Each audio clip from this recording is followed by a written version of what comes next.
gonna get to the Cash App method. Alright, so what you gonna need for this Cash App method, right? You're gonna need 2 phones.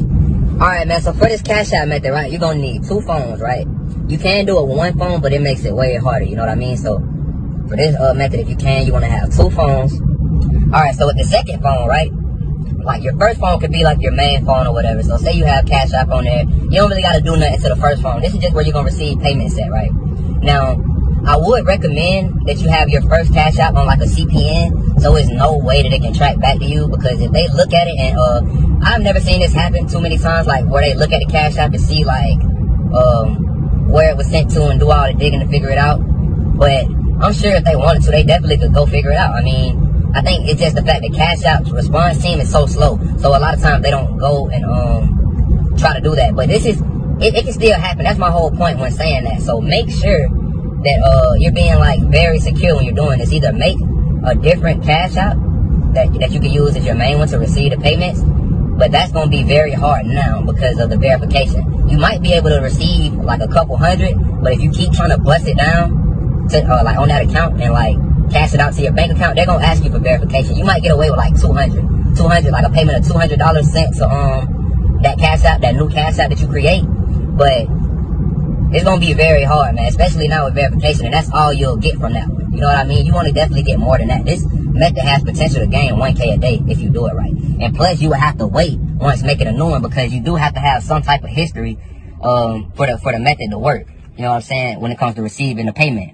So that's what you'll need for your first one, right? Like I said, for your first one that you're receiving payments on, it could be a regular one that you have that you made with a CPN to verify.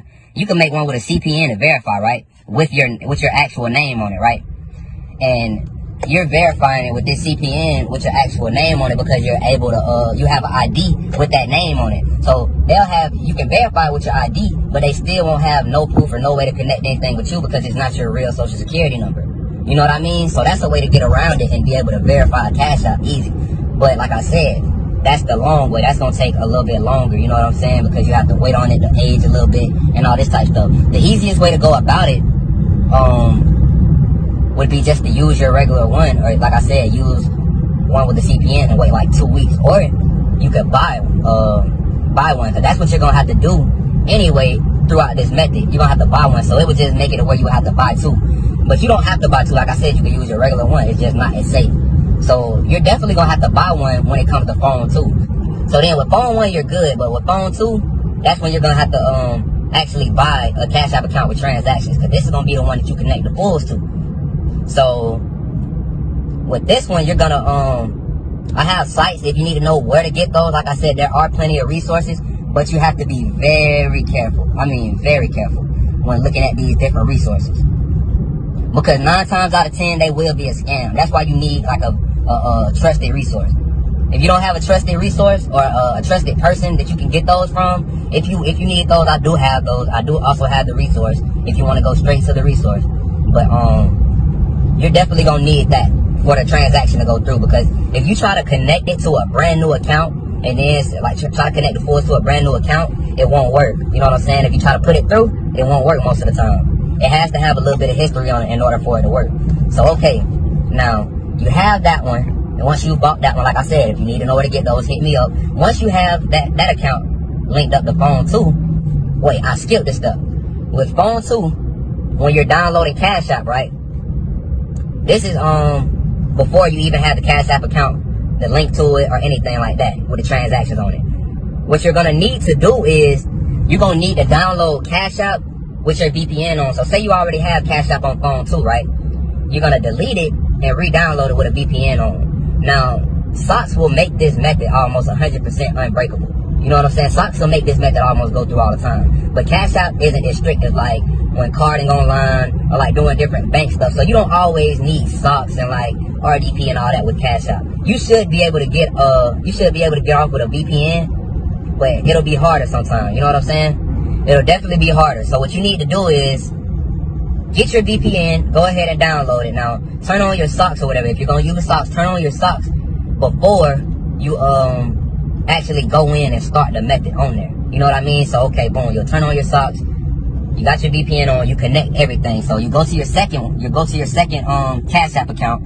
And now this is where you connect you connect the pulls that you have to the Cashapp log that you have. So now you have this Cashapp log with transactions to it, and then you connect the pulls to it to where you can pull the money out. Now also, when you're getting pulls for this, it does have to be a debit card. It can't be a credit card. You can't connect credit cards to Cashapp. Just a word of advice, because I know a lot of people wouldn't know, and they will get on the sites or whatever, or go try to buy a credit card for somebody. A credit card is not going to work on this. You have to get a debit card. Look up some of the best debit cards with the highest limits, and try to get that debit card, because those debit cards with the highest limits, those will be the ones that is easier to scam, just because of the simple fact that it's so much money on there most of the time that you already know.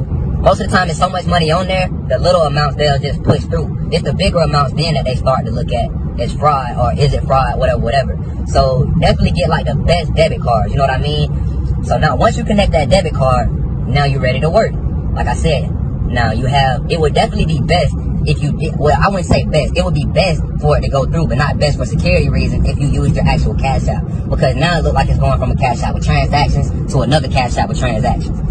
You might have a little bit of trouble if your first phone, if you have a Cashapp but you don't use the one that is connected with you. If you use like a CPN or something, you may have a little bit of trouble just because it doesn't have a lot of history on it. But that's not always the case. Like a lot of times it will still push through. It's just almost guaranteed when you have another one, when you have it sent it from one with history to another one with history. So okay, boom. Once you do that, you want to add whatever the amount of cash is that you want to take out of this account. Now, you want to be very careful because you don't want to go too far. I would definitely say nothing over 500. You know what I'm saying? So once you do that, I wouldn't say get nothing over 500. And once you make sure you add that cash, but this is where the trick comes in. You're not gonna send it after you add the cash to the phone one. From phone two, from the phone one, you're not gonna send it once you add that cash.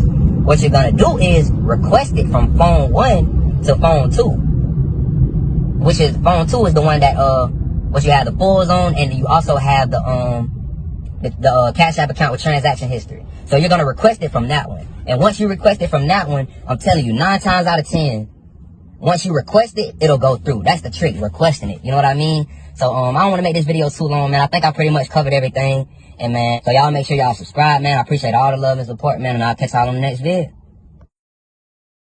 Yo, man, what's up, YouTube? You already know who it is. It's your boy, Bandman Swipe, back with another video. And, man, as y'all see, it's a new YouTube. It's a new page, new shit going on. YouTube been tripping, as always, you know what I'm saying? It's all good. That's why I had this backup page, you know what I'm saying? So we already got a couple subscribers over here. And, you know what I'm saying? We just gonna keep going, you know? It ain't nothing. This ain't nothing new to us. We already know how it go, you feel me? So, you know what I'm saying? This ain't gonna stop the sauce, man. You know, I'm coming back and forth. I was gonna stop after this, but y'all kept hitting me up. Don't stop. Like, y'all be needing the sauce, everybody.